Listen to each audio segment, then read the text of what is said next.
नमस्कार दोस्तों। पिछले वीडियो में हम लोगों ने उद्यमिता और उद्यमिता के प्रकार के बारे में जानकारी प्राप्त करी थी। आज हम इस बात पे चर्चा करेंगे कि जब भी हम कोई उद्यम स्टार्ट करते हैं, शुरुआत करते हैं, तो उसमें आने वाली कौन कौन सी समस्याएं हैं, कौन कौन से चैलेंजेस हमारे सामने आते हैं और उन चैलेंजेस को हम कैसे ध्यान में रख सकते हैं, उसको कैसे हम मिटिगेट कर सकते हैं। तो सबसे पहली चुनौती होती है पूंजी यानी कैपिटल की व्यवस्था। किसी भी उद्यम को स्टार्ट करने के लिए शुरुआत में अच्छे खासे पैसे की आवश्यकता हो सकती है। अगर आपके पास ये पैसे की उपलब्धता है तो आप उद्यम को बहुत आराम से ले जा सकते हैं, किंतु अगर ये किसी कारण से नहीं है तो आप बैंक या अन्य वित्तीय संस्थाओं से आप इसके बारे में जानकारी प्राप्त कर सकते हैं और उचित दस्तावेज सबमिट करने के बाद में आप वहां से ऋण की प्राप्ति कर सकते हैं। ये सारे दस्तावेज आपके पास में पूर्व ही यानी पहले ही आप सारे इन दस्तावेजों को तैयार कर लें, व्यवस्थित कर लें, ताकि आपको बैंक की प्रक्रियाओं में ज्यादा समय ना लगे। जो दूसरी चुनौती होती है वो है उचित मार्गदर्शन की। उचित मार्गदर्शन आपको अपने उद्यम को प्रॉपर्ली डेवलप करने के लिए, उसको नर्चर करने के लिए बहुत आवश्यक है। जब आप बैंक से या अन्य विभागों से अनुमति के लिए जाते हैं तो बहुत सारे कागज या दस्तावेज आपके पास उपलब्ध होने चाहिए।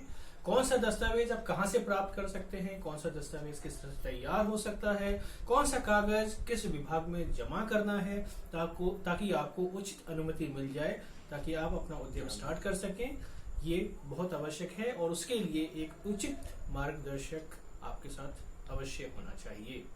अगली चुनौती है जागरूकता या जानकारी की कमी।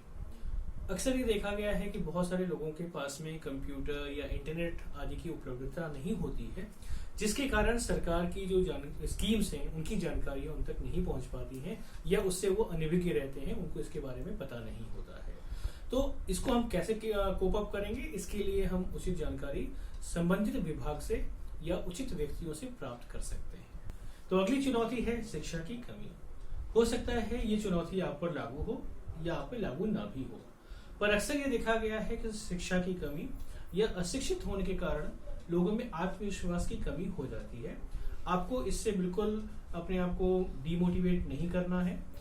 आपको पढ़ने के साथ साथ करने की भी बहुत आवश्यकता है, इसलिए उचित जो टैलेंट है या उचित जो स्किल्स हैं वो आपको इसके लिए प्राप्त करना आवश्यक है। तो अगली चुनौती होती है सामाजिक परिवेश यानी सोशल एनवायरनमेंट की। इसका मतलब ये हुआ कि जब आप नया उद्यम स्टार्ट करते हैं तो कई बार परिवार या समाज उसके लिए बहुत ज्यादा इच्छुक नहीं होता है या बहुत ज्यादा सपोर्टिव नहीं होता है। आपको यहाँ पे करना ये है कि अपने आप को एकाग्रचित्त करना है, अपने मोटिव को ध्यान में रखना है और उस पर पूरी तरह से फोकस करते हुए अपने मुहिम पर, अपने लक्ष्य के ऊपर आपको आगे बढ़ते रहना है। The next challenge is unavailability of resources यानी संसाधनों की अनुपलब्धता। इसका मतलब क्या हुआ? इसका मतलब ये हुआ कि जो आप उद्यम स्टार्ट कर रहे हैं उसके लिए कच्चा माल या अन्य प्रकार के जो रिसोर्सेस हैं, संसाधन हैं, वो आपके पास समय पर उपलब्ध नहीं हो पाते हैं। जैसे कि आपके पास कर्मचारी, या आपको भूमि की आवश्यकता है लेकिन आपके पास भूमि उपलब्ध नहीं है, आपको पैसे की आवश्यकता है लेकिन पैसे उपलब्ध नहीं है, या कच्चा माल जो आप चाहते हैं वो आपके पास अनुपलब्ध हो रहा है, यानी आपके पास उसकी अवेलेबिलिटी नहीं हो रही है। तो इसको कोप अप करने का क्या तरीका है?